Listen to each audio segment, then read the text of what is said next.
Let's have a look at passage 2. Now, passage 2 talks about the attempt of physicists to find dark matter, the missing matter of the universe. Why do they think that such matter exists?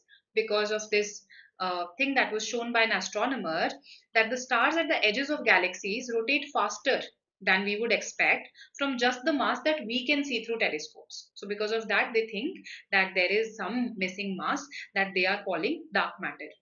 Now, they've tried to experiment with a lot of particles. They've tried to assign this missing matter to a lot of particles, but none of them have actually given evidence of the fact that they actually are the dark matter. Therefore, a dark horse theory has emerged. What does this theory say? That when the universe was formed, something else was also formed, black holes.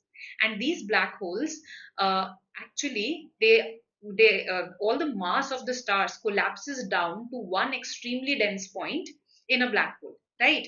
And probably that therefore explains the missing mass. This is what this passage is about. Question 6. All of the following statements, if true, could be seen as supporting the arguments in the passage, except which one? Okay, let's first look at B and C. B says all the things that we interact with in our daily lives make up a very small portion of the matter in the universe. This is stated in the passage. Dark matter cannot be seen through telescopes. See, it is given in the passage that it does not interact with light in normal ways.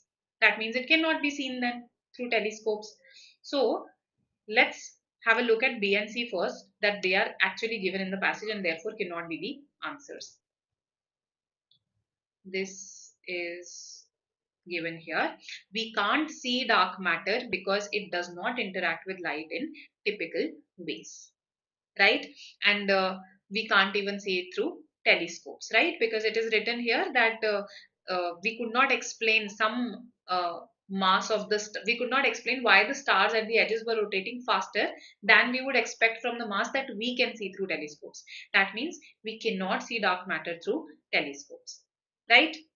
Then the other option said, so we have verified C. The other option said that all the things that we interact with make up a very small portion. Yes, this is given. See, in fact, all the things that we interact with in our daily lives make up less than 5% of the matter in the universe. So it's a small portion, right? So B, option C, sorry, can also be, sorry, B can also be verified, so it cannot be the answer. Now, between A and D, uh, A says cosmic inflation smoothened out the clumps formed by atoms, whereas my passage says that it smoothened out the clumps formed by quarks. Okay, so if I look at the very first paragraph,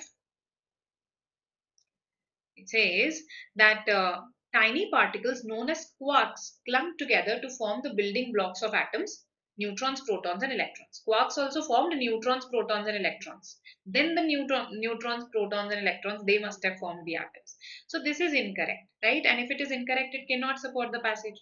So A is the answer here. The last option talks about how the quarks were formed, right? It says quarks were tiny particles formed out of hot flying particles.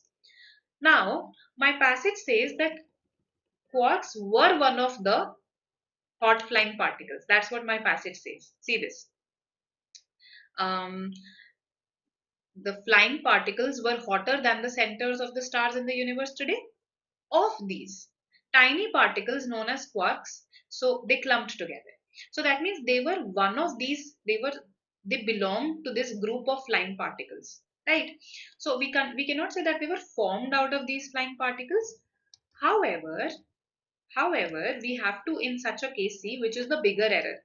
Is A the bigger error or is D the bigger error? See, even if quarks were tiny particles formed out of hot flying particles, even if let's say they were not one of it, they were formed out of it, that would still not be such a big error to make in option B as let's say saying that the clumps were formed by atoms, whereas clumps were formed by quarks, which are a which actually form neutrons, protons, electrons, which then later form atoms. So this is a bigger error and that's why this is the answer here, A.